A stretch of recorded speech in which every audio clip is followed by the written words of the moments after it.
Sebentar. Teman-teman media, kami mau memberikan keterangan pers, tetapi tolong yang aman. Biar kami juga nyaman dalam memberikan beberapa pandangan ataupun statement yang memang itu dibutuhkan terkait dan memberikan pencerahan kepada publik. Jadi ya kita atur yang baik aja. Silakan bertanya satu-satu kepada Pak ICL, nanti beliau jawab. Dan setelah itu kalau memang toh dimungkinkan untuk kami selaku PH-nya, kami juga akan menjawab. Saya jawab secara umum aja, selebihnya nanti PH. Ya, tuntutan JPU yang 12 tahun untuk saya melihat tidak mempertimbangkan situasi yang kami hadapi, di mana Indonesia dalam posisi ancaman yang luar biasa. Pada saat itu. Ya, menghadapi COVID, menghadapi krisis pangan dunia. Dan pada saat itu Presiden sendiri menyampaikan dalam pidatonya bahwa ada kurang lebih 340 juta orang di dunia yang akan kelaparan. Dan saya diminta untuk melakukan sebuah langkah extraordinary. Saya lihat ini semua tidak dipertimbangkan. Apa yang kita lakukan pada saat itu. Yang kedua, ada El Nino yang menghantam seluruh dunia. Ada penyakit yang datang, tidak hanya COVID, tapi antraks dan PMK, penyakit mulut dan hewan. Harga kedelai naik, harga tahu naik, harga tempe naik, itu akan terjadi. Saya manuver ke sana. Sekarang saya dipenjarakan 12 tahun, dituntut 12 tahun. Semua langkah itu langkah extraordinary. Dan itu bukan untuk kepentingan pribadi saya. Tapi biarlah proses hukum. Saya percaya pada KPK. Saya percaya pada proses yang ada.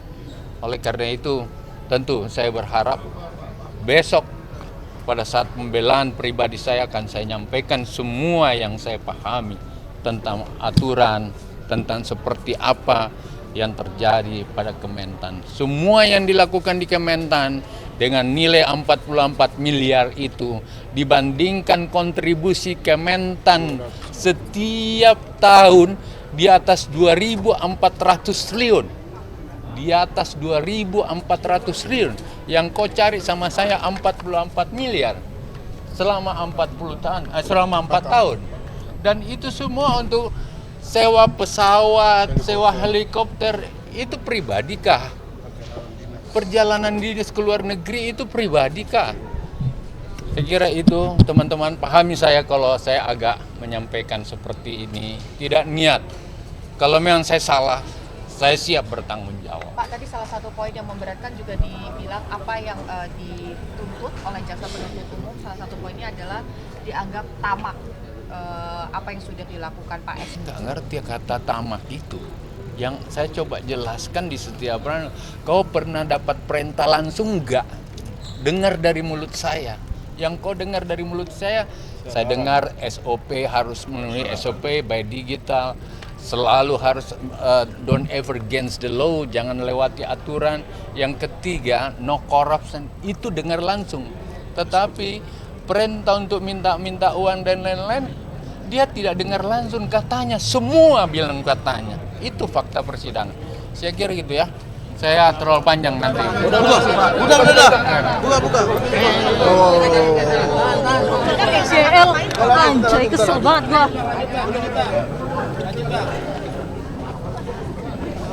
Menurut kami kata tamak itu sangatlah pantas. Itu tidak berberi kemanusiaan. Kalau kita bicara soal tamak dan nggak tamak, mestinya kita berkaca dong. Selama ini ada institusi tertentu yang juga menunjukkan warna yang lebih bobrok lagi dari hari ini. Institusi penegak hukum. Pertanyaannya, kok tamak itu disematkan kepada seorang yang punya jasa besar untuk memberikan makan kepada 280 juta jiwa rakyat Indonesia. Saya kira ini suatu yang tidak adil, tidak fair. Kami berharap bahwa sebagaimana sudah kami sampaikan tadi di persidangan, tolong KPK juga equal, adil Di Kementan itu juga banyak masalah. Soal impor banyak. Ada juga greenhouse di Pulau Seribu milik ketua umum partai tertentu. Tolong diusut. Semua yang berkaitan dengan Kementan, kalau memang mau fair, supaya tidak dinilai publik bahwa ada tebang pilih, usut tuntas. Kita mau lihat itu. Bang, untuk pembelaan ini gimana Bang? Kami akan memasukkan semua apa yang kami ketahui dan keterangan Pak ICL yang juga belum terbuka di persidangan, akan kami buka semua nanti pada saat dalam pembelaan kami. Soal yang greenhouse.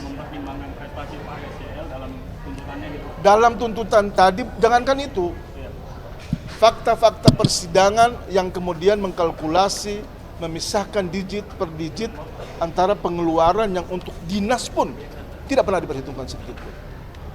Ini yang menurut kami, ya kita nggak tahu ada pertimbangan apa. Makanya tadi kami sempat sampaikan, tolong jangan bawa dendam masuk ke dalam persidangan ini. Kita profesional saja. Apakah nanti di saat persidangan juga akan dibuka? Oh ya, insya Allah pasti kita buka.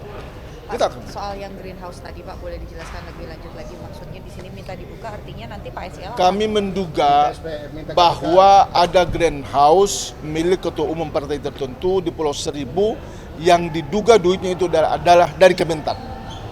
Belum lagi soal import yang nilainya puluhan bahkan ratusan triliun, dan itu Pak Menteri tidak tahu. Dan teman-teman KPK tahu itu. Teman-teman KPK tahu itu. Dan ya tolong ini juga dimuat, jangan kemudian kita nonton nggak ada ini. Padahal ini adalah sebuah fakta yang menarik. Ya biar kita memberikan edukasi kepada publik itu tuntas gitu. Nah ini kami cuma minta aja kepada teman-teman media, kita fair juga. Karena rakyat Indonesia sedang menunggu berita ini ke kiri atau ke kanan, lurus atau belok. Itu dia teman-teman media. Makanya kami juga menyampaikan terima kasih yang tak terhingga dan penghargaan kepada teman-teman media karena begitu setia, sabar, menunggu sampai proses detik-detik udah mau terakhir ini. Terima kasih dan kalau mohon maaf ada sesuatu yang menyinggung perasaan teman-teman. Terima kasih.